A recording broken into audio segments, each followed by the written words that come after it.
XRP is about to bust a move. Whether it breaks bearish or bullish, I've got two scenarios that I'm going to show you that will profit me before the next run. Let's get into it.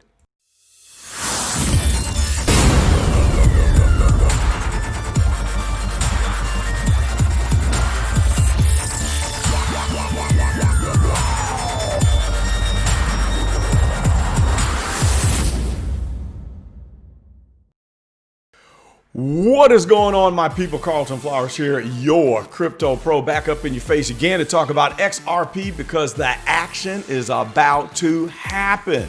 So I want to show you two scenarios that I have for how to play this thing, whether it breaks bullish or it breaks bearish. So let's jump into this 4-hour chart and show you what I see that's happening right before our eyes. So get rid of that real quick. Here we are on the 4-hour chart, and let's just kind of explode this up a little bit so we can see this little formation that's happening right here. We have somewhat of a parallel triangle. Now, I readjusted this triangle because I previously had a line running right through here, and I pulled it down because I thought that we broke to the downside, and I thought, well, maybe I have this drawn wrong. So after I adjusted it, what happened? We still broke to the downside. So that's a clue as to the direction that we could see happening next. But before we even get into that and the two scenarios, let's jump out to the 1-day chart so I can show you something rather significant that is happening also with the magical, amazing fib circle rings that usually give us clues as to when something is about to pivot, and also when price gets attracted to the lines with this gravitational pull. So we are sitting right up here along the magical big green 2.618 fib circle ring that is based on the time frame of September the 22nd of this year all the way to November the 21st. And this has been a pretty hot set, and it's made some pretty good predictions thus far, showing us the pathway that the price is taking. Okay, back into the 4-hour, and what I want you to notice, the reason why I bring that up, is the top part of this triangle is sitting right on that 2.618 fib circle ring. Okay, so once I saw this formation happening, I decided I needed to have a strategy of what to do, whether it breaks to the top side or the bottom side. Now, I'm sitting on my first bag that I re-picked up. I didn't do the Spark airdrop, and I don't care about all that because I'm concerned with what's happening right now. So I did not re-enter until all of the uncertainty was done with the Spark airdrop snapshot. But I'm back in now. I'm sitting on a bag of 1,000, a nice meager 1,000 XRPs, and I'm going to double that bag. Now, what I had decided is that if we would break to the top part of this triangle, I was going to buy within this upper strike zone. So let's say we moved up into here and then we got a candle close. Let's make that green. If we moved up into this strike zone and we got one candle close, that would be enough confirmation to me to know that the next leg up is about to happen.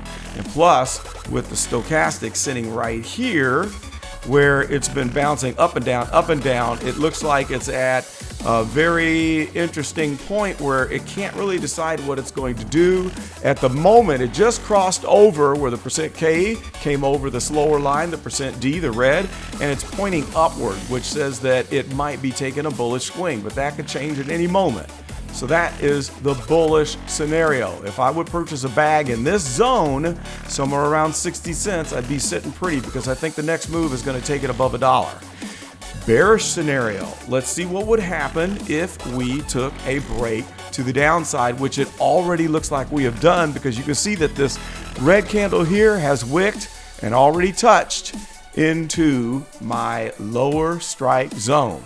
Now, we've rallied back up here, but if it takes another turn back down to the strike zone, it's time to grab a bag. So what'll happen is I'll probably say pick up a couple hundred here, a couple hundred here, a couple hundred here, you know, as it sinks. But if it reverses trend and say moves up here, whatever the case, I'll be buying as long as we're in this strike zone until I end up with an extra 1,000. So we're either going to get 1,000 there or get 1,000 here.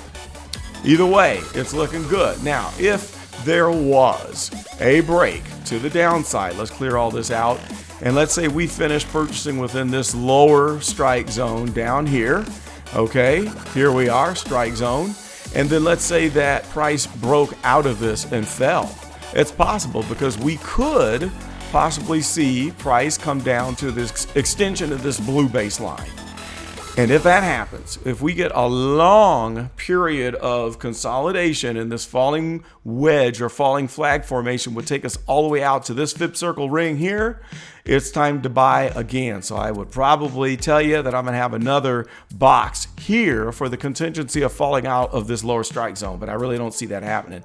I'd say that's a 10% probability. Chances are this is going to be the scenario right here because we already have confirmation of breaking below this line, but it's still possible that we don't get down into that box. And if that's the case, if we break this top side here, then I'm going to go ahead and jump in. Now, we see that the volume nodes are thickest right here at the point of control and at this price somewhere around 62 cents.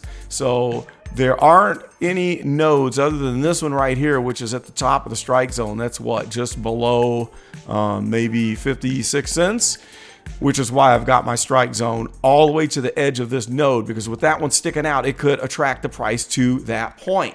So that's why I have drawn this strike zone here and then pulled it all the way down, because I would accumulate all the way through to 45 cents. I was thinking before that before Bitcoin went and did its tear that we were going to correct down to 30 cents, but that has not happened. Now, the only other indication that I have that we are going to drop into the lower strike zone is this on balance volume that is on a steady downward trend, showing that distribution is still going on. However, I don't know what to think about this stochastic, so we're just going to have to wait and see. It could fool around and say move up, but then it could also decide to flop back over and do one of these numbers into the oversold zone. So we'll just wait and see. But like I said, you got to have both bases covered because the move is going to be to the top side. Let's jump back out to the 1 day, scrunch this down, and look where these rings fall. This tells us where our targets could be. Let's crunch this down. Honestly, I think we're going to take out this previous high and it's going to get crazy. And so we could see something happen like this where we break out all the way to this fib circle ring here to the 4.618. And then it might say take a breather and then take another nice rip from that point where it goes above 140. That's what I'm looking to happen. I'll probably have a new fib circle set once this movement continues or finishes. And so we'll have a high point to the absolute low, which will give us a little bit more of data to know where those price stops could be. So 140, that's just the immediate, guys. I mean, they're saying that in January that the price could hit 10 bucks. I mean, we can't even see that on the chart here. Let's just scrunch down and just dream for a minute. Who knows? We can always dream, right? Look at what the price looks like. So if we break to 10 bucks, if we break the 10 right here, and they're saying that's just the beginning, it makes everything that has happened to this point just look silly. Now on the 1 week, we still see that we have a bearish crossover and we have a stochastic here that is pointing downward, but we don't know. This could hiccup and start to move back up just like it did here, just like it did there. It'd be nice if we had just a smooth sine wave where stochastic would complete each cycle just like that, but that's not how it goes, because when whales buy and when we get crazy news, that's what messes it up when we start getting jitters and changes in direction. Okay, let's clear that out. Let's just, for fun, look at the 1 week. There we go. And on the 1 week, scrunch it down. Looking at 10, it dwarfs everything that where we're at right now. So jumping back to the 4 hour, now that we keep that into perspective, we can see that it's really silly. It looks scary here of where do we buy? And you're thinking, oh my gosh, should I wait for the low point? Actually, it doesn't matter, guys. It really doesn't matter. You can buy anywhere here. And if you just hang on, you're probably going to do just fine. All right, so that's what's happening. I just wanted to show you that strategy. Let me know what your thoughts are about XRP, what the movement is, if you have a bag, and what you think the first major significant level is. I'm not talking about the $1.40. I want to know what you think about the 10 to 20 range that's being talked about and when you think it's going to happen. Now, with institutional buyers and the big investment firms taking positions where they're holding a bag of XRP along with their big bags of Bitcoin, this makes it a safe play. If the big shots are spreading out and including their XRP into their investment package, what do we have to lose?